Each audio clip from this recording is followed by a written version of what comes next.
Article 142. Article 142 has become a nuclear missile against democratic forces, available to judiciary 24/7. We cannot have situation where you direct President of India and ধনখড়ের মন্তব্য কি সংবিধান বিরোধী? বিচার ব্যবস্থাকে পরমাণু অস্ত্র বলার মারাত্মক সাংবিধানিক ভুল। উপরাষ্ট্রপতি জগদীপ ধনখড় ভারতের সুপ্রিম কোর্টকে বলেছেন, গণতন্ত্রের বিরুদ্ধে পরমাণু অস্ত্র। এটা কি নিছক রাজনৈতিক মন্তব্য? না, এটা এক ভয়ানক সাংবিধানিক অবজ্ঞা, একটি পদাধিকারীর পক্ষ থেকে, যার কাজ হওয়া উচিত সংবিধানের রক্ষক হওয়া।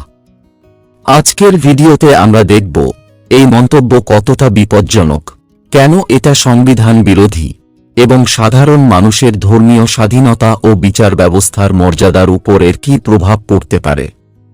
যদি আপনি বিশ্বাস করেন আদালতের স্বাধীনতা গণতন্ত্রের স্তম্ভ, তাহলে এই ভিডিও আপনার জন্য।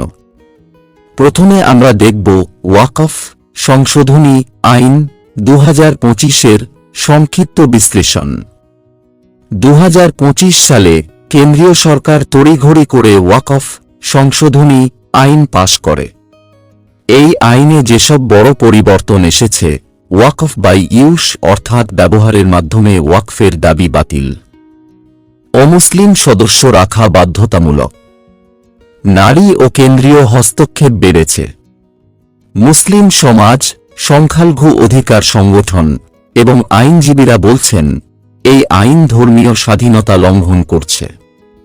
তাই এর বিরুদ্ধে সুপ্রিম কোর্টে 73টি জনস্বার্থ মামলা দায়ের হয়েছে।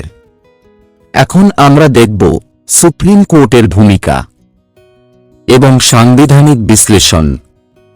ভারতের সংবিধান অনুসারে 3টি স্তম্ভ রয়েছে: বিচার, নির্বাহী, আইনসভা। তিনটিরই ক্ষমতা পৃথক কিন্তু সমান গুরুত্বপূর্ণ। এই ভারসাম্যই গণতন্ত্রের শ্বাস প্রশ্বাস। 142 ধারা অনুযায়ী সুপ্রিম কোর্ট যে কোনো রায় দিতে পারে যা পূর্ণ ন্যায়বিচারের স্বার্থে প্রয়োজনীয়। Even if parliament hasn't made a specific it, অর্থাৎ যদি কোনো আইন মৌলিক অধিকার লঙ্ঘন করে, সুপ্রিম কোর্ট সেই আইন খারিজ করতেও পারে। এটাই আদালতের কর্তৃত্ব, সংবিধান প্রাপ্ত দায়িত্ব। এখন আমরা দেখব উপরাষ্ট্রপতির মন্তব্য এবং গণতন্ত্রের ভয়াবহ উদাহরণ। 17 এপ্রিল উপরাষ্ট্রপতি ধনখড় বলেন, 142 ধারা হল গণতন্ত্রের বিরুদ্ধে পরমাণু অস্ত্র। এই মন্তব্য তিনভাবে ভুল। 1. সংবিধানের অজ্ঞতা। 142 ধারা সংবিধানের নিজস্ব রক্ষাযন্ত্র, এটা পরমাণু নয়, এটা চিকিৎসা। 2. রাষ্ট্রপতির অপব্যাখ্যা। রাষ্ট্রপতির স্বাক্ষর একটি সাংবিধানিক প্রক্রিয়া, কিন্তু তিনি বিচার বিভাগকে বাধা দিতে পারেন না। 3. পদমর্যাদার অপমান। উপরাষ্ট্রপতির কাজ হল রাজ্যসভার চেয়ারম্যান হিসেবে শালীনতা রক্ষা, বিচার ব্যবস্থার মুখে এমন আক্রমণ নয়।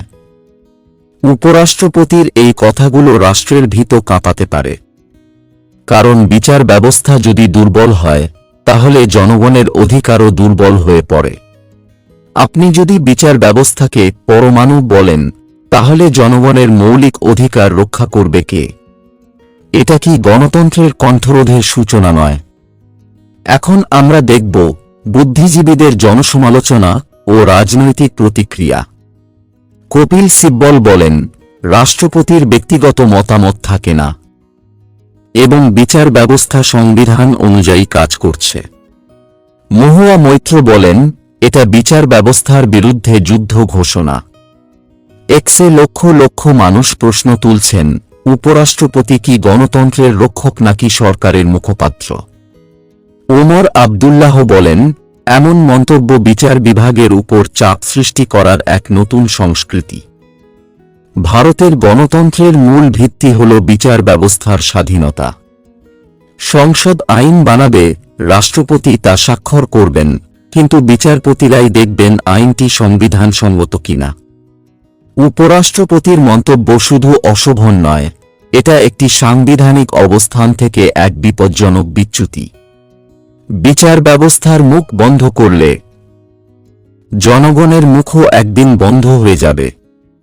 তাই সবার প্রতি আহ্বান, আজ আমরা বলতে চাই, বিচার ব্যবস্থাকে আক্রমণ মানে গণতন্ত্রে ছুরি মারা।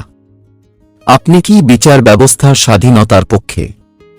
কমেন্টে লিখুন, আই স্ট্যান্ড উইথ জুডিশিয়ারি। এই ভিডিও শেয়ার করুন যাতে সবাই জানে, গণতন্ত্র মানে শুধু ভোট নয়, এটা ন্যায় বিচার, প্রশ্ন তোলা এবং সত্য বলার অধিকার।